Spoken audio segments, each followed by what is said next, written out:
আমার মা একজন কম পড়াশোনা মানুষ। তার 9 মাস বয়সে 9 বছর বয়সে তার বিয়ে হয়েছে। আগের একটি প্রথা ছিল ছোটবেলায় তাদের বিয়ে হতো। সেই আমার কম পড়াশোনা মাটা চেষ্টা করেছে তার একটি সন্তান, তাকে কোথায় কিভাবে পড়াশোনা করা যায়। সেটা প্রত্যন্ত অঞ্চলের গ্রামের মেয়ে। বুড়িচং ব্রাহ্মণপাড়া কুমিল্লা 5-এর সবচেয়ে প্রত্যন্ত অঞ্চলে হচ্ছে শশীদল ইউনিয়ন, আর এই শশীদল ইউনিয়নের প্রত্যন্ত গ্রাম হচ্ছে বাগড়া গ্রাম। সেই বাগড়া গ্রামের সন্তান আমি। আমার মার বিয়ে হয়েছে এই গ্রামে। আমার নানার বাড়ি গোপীনাথপুর, কসবা উপজেলায়। সেই কম পড়াশোনা মাটা চেষ্টা করেছে তার ছেলেকে কোথায় পড়াশোনা করতে হবে।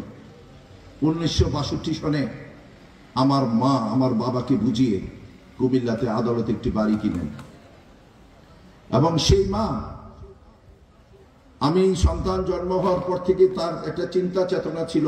তিনি আমাকে বলতেন আমার ছেলেটাকে একটা ভালো স্কুলে পড়াইতে হবে।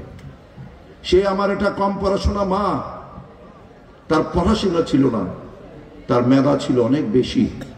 সে কুমিল্লাতে গিয়ে তৎকালীন সময় Our Lady of Fatima, Comilla শহরের তৎকালীন সময় সবচেয়ে ভালো স্কুল যেটি ছিল সেটি হচ্ছে Our Lady of Fatima, that means mission school. আজকের দিনে এটা কুমিল্লাতে একটি ভালো স্কুল। সেই স্কুলে আমাকে পড়াশোনা করিয়েছে। পরবর্তী পর্যায়ে ক্লাস 5 পর্যন্ত আমি মিশন স্কুলে পড়েছি। পরবর্তী পর্যায়ে ক্লাস 5 থেকে আমি তখন আবার অ্যাডমিশন টেস্ট দিয়ে আমি কুমিল্লা জিলা স্কুলে আমি ভর্তি হয়েছি। আজকে এই জন্যই বলছি যে মার কথা এই জন্য বেশি মনে পড়ছে। মা তো চেষ্টা করেছে। আমি ক্লাস 5-এ ট্যালেন্টফুল বৃত্তি পেয়েছি, আমি ক্লাস 8-এ ট্যালেন্টফুল বৃত্তি পেয়েছি। এই জন্য আজকের শিক্ষার্থীদেরকে বলতে চাই, মায়ের যে ইচ্ছাটা যেটা ছিল তার ছেলে পড়াশোনা করে অনেক বড় হবে।